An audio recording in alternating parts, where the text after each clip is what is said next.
位早晨，本來咧諗住唞幾日咧唔出 post，不過咧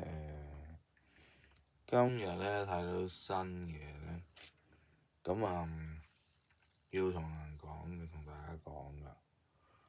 咁就係關於足球方面嘅消息嘅，咁係關於咧 Nike 同埋國際米蘭嘅，咁咧國際米蘭咧就出第4隻色嘅波衫啦，呢個年度，咁係同 Nike 咧 ACG 合作，咁ACG 咧就係咧爬山用品，咁所以除咗係比賽嘅波衫之外咧，仲有啲嘅係爬山嘅用品啊，譬如爬山嘅褸啊、爬山嘅褲啊，又或者一啲 fleece jacket 啊，或者一啲嘅褲啊、襪啊、冷帽啊、等等嘅即係啲衣服啦嚇，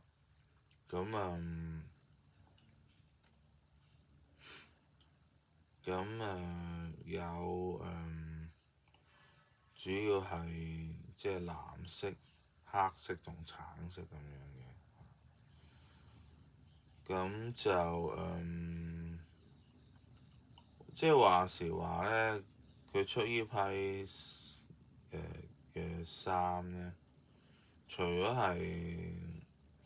有潮流元素之外，仲好適合咧澳洲咧南半球呢邊嘅天氣喎，因為咧呢邊咧將會轉冬天，咁呢批衫咧好似咧就為南半球而設咁樣，我唔知道澳洲有冇得賣喎，暫時睇唔到，但係感覺上好似好適合南半球，咁所以就講下，咁同埋國際米蘭咧，好似呢個禮拜同阿仙奴咧喺歐聯咧就對戰啊，唔知邊隊會贏喎嚇，阿仙奴強嘅，但係國際米蘭都唔